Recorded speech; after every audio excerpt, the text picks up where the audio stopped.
Hello बच्चों, let's read a given question. The question says three rods of material X and three rods of material Y are connected as shown in figure.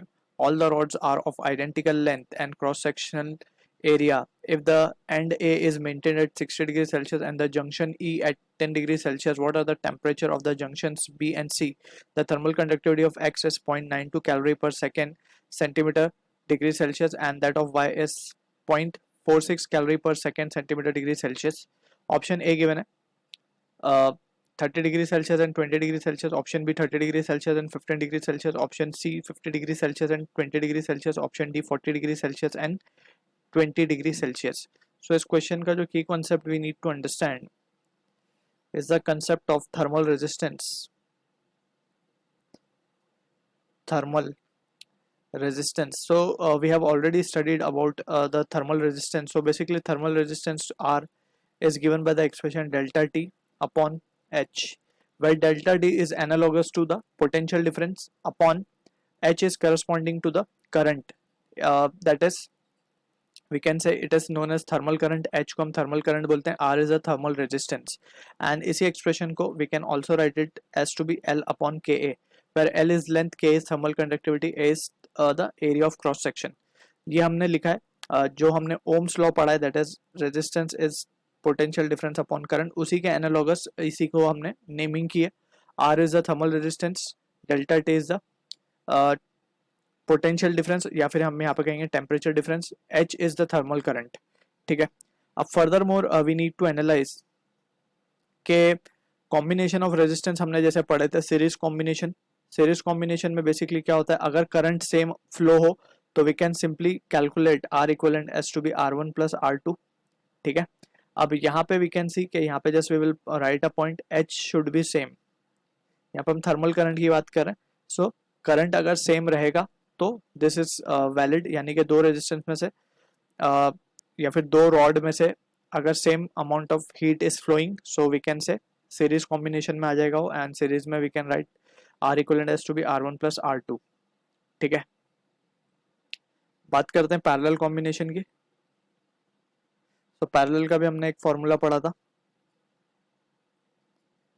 That is are equivalent अगर हमें निकालना है दो resistance के लिए, सो it will be just simply R1 R2 upon R1 plus R2.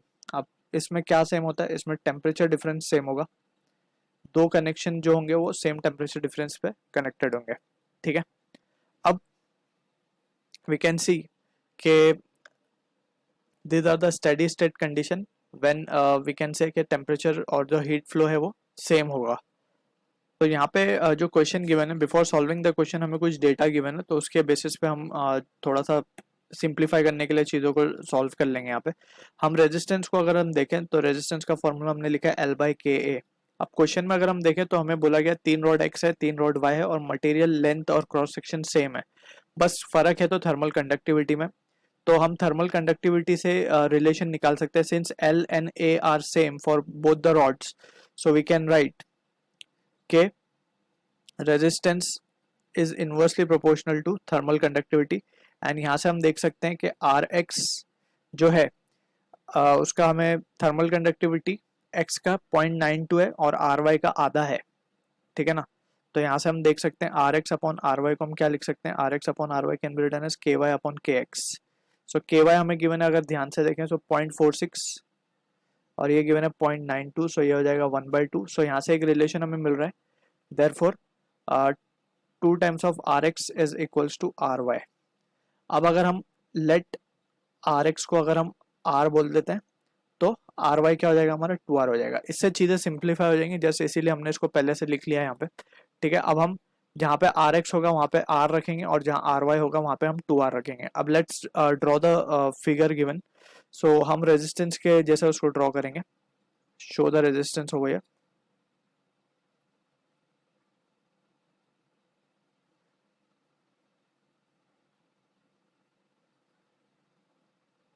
कुछ इस तरीके से.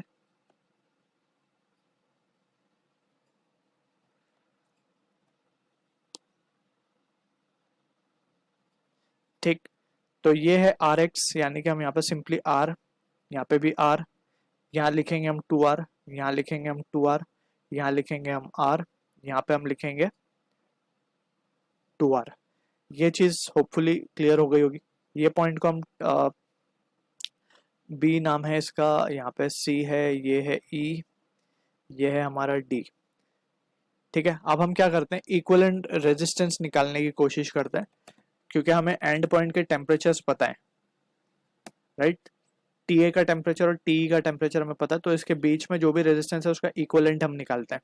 तो सबसे पहले हम यहाँ पे अगर देखें, पॉइंट बी पे जो है करंट डिवीजन हो रहा है।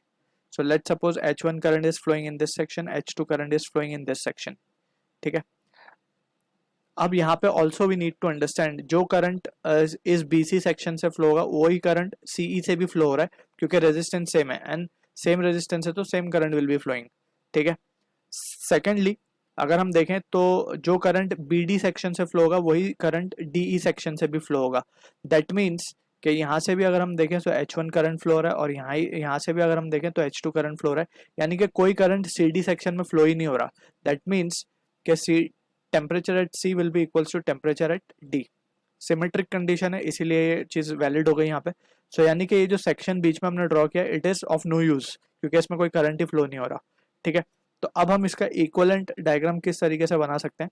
इक्विवेलेंट डायग्राम अगर हम इसका देखेंगे आप ध्यान से, सो ये कुछ इस तरीके से बनाया जा सकता है। अब ये पॉइंट ए है हमारा, ये हमारा रेजिस्टेंस 2R है, और अब फर्दर मोर इसके बाद हम यहाँ पे एक रेजिस्टेंस R, ये भी R, इसके बाद नीचे अगर हम जाएंगे सो ये 2R, ये भी 2R, और यहाँ पे है हमारा पॉइंट E। तो इस तरीके से वी हैव द सेक्शंस। ये B है पॉइंट। अब यहाँ पे अगर हम देखें सो ये R और ये R, ये 2R और ये 2R, और ये है हमारा 2R। अब सिंप्लीफाई इसको हम कर सकते हैं कि B और E के बीच में जो सेक्शन है वो पैरेलली कनेक्टेड है। सो हम R इक्विवेलेंट सिंपली लिख रहे हैं। R इक्विवेलेंट मीन्स A और E के बीच का जो रेजिस्टेंस है टोटल वो निकाल रहे हैं हम। 2R तो सीरीज में है, प्लस ये सारे चार रेजिस्टेंस जो B और E के बीच में ये पैरेलली कनेक्टेड है, लेकिन आपस में ये सीरीज में कनेक्टेड है। ये R प्लस R हो जाएगा, ये 2R प्लस 2R हो जाएगा। सो यानी कि ऊपर 2R नीचे 4R, और दोनों पैरेलल में कनेक्टेड है, तो पैरेलल कनेक्शन का फॉर्मूला हम लगा देंगे यहाँ पे, तो 2R into 4R divided by 2R plus 4R।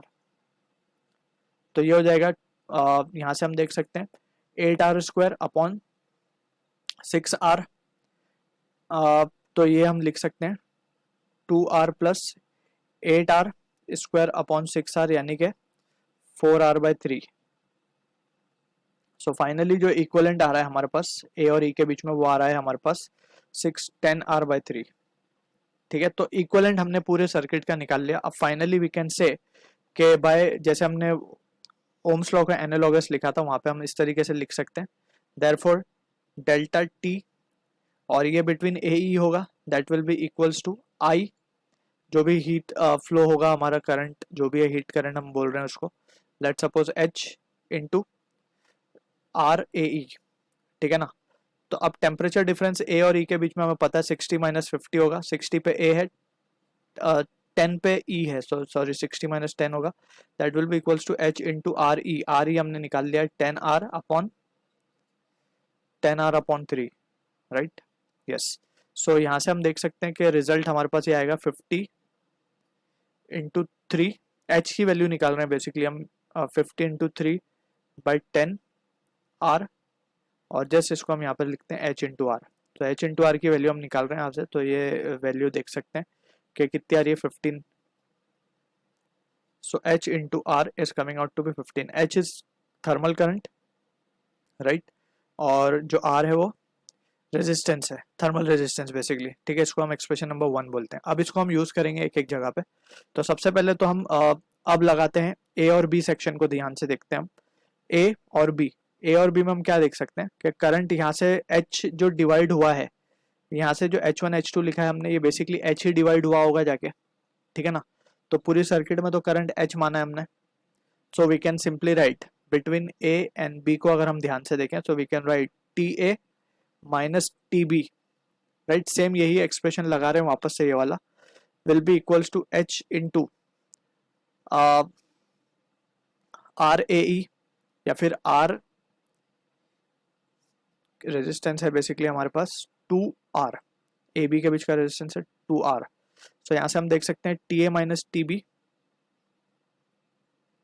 Upon 2 will be equals to h into R, तो 15 मिल चुका है हमें, राइट। सो यहाँ से हम देख सकते हैं कि T A minus T B is equals to 30, और हमारे पास टी ए गिवन है, टी ए हमारे पास 60 गिवन है, राइट। टी ए 60 है, तो 60 माइनस 30 विल बी 30, यानी कि टी बी की वैल्यू आ गई हमारे पास 30 डिग्री सेल्सियस। तो एक पार्ट हो गया हमारा, टी बी चाहिए था हमें, यस। अब सी भी चाहिए, तो सी के लिए हम बी और सी के बीच में लगा देंगे अब वापस से, बी और C. So finally we can say B और सी के बीच में जब हम लगाएंगे तो we can write T C minus T B will be equals to H into, H one होगा बेसिकली प्रिसाइजली है, सो एच वन इंटू, अब यहां से अगर हम देखें so it will be R, clear. So यहाँ पे अगर हम केयरफुली एनालाइज करें जो हीट करंट H1 है, सो उसको हम क्या लिख सकते हैं। फर्स्ट ऑफ ऑल यहाँ पे हम लिखते हैं T C minus of T B, T B हमें 30 मिल चुका है, that will be equals to H1। H1 को अगर हम ध्यान से देखें so it is the heat current flowing in the upper section, यानी कि यहाँ पे जो हीट करंट फ्लो हो रहा है, तो यहाँ पे हम रेजिस्टेंस को देख सकते हैं, it is 2R in this section, और यहाँ पे अगर हम रेजिस्टेंस को देखें इट इज 4R, राइट। सो इस तरीके से करंट का डिवीजन किस तरीके से होगा, वी कैन सी के दोनों के अक्रॉस पोटेंशियल सेम होगा, राइट। बी और ई के बीच में दोनों, ऊपर वाला सेक्शन और नीचे वाला सेक्शन दोनों ही, यहाँ पे H2 लिख रहे हैं हम यहाँ पे, सो दोनों ही ऊपर नीचे सेम पोटेंशियल पे कनेक्टेड है। तो पोटेंशियल सेम अगर हो गया, so from this we can say R will be inversely proportional to current, ये रिलेशन देख सकते हैं हम यहाँ पे। सो रेजिस्टेंस ऊपर जो है आधा है, नीचे डबल है उसका, ऊपर 2R रेजिस्टेंस है, नीचे 4R है, ठीक है। तो करंट का डिवीजन भी कुछ इस तरीके से ही होगा। सो मान लेते हैं हम यहाँ पे कि थोड़ा सा इसको यहाँ पे रिजॉल्व करके चेक कर लेते हैं क्या होगा।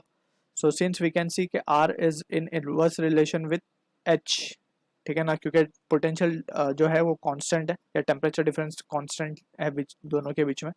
सो यहाँ से हम देख सकते हैं कि ये वैल्यू क्या आएगी हमारे पास, it can be written as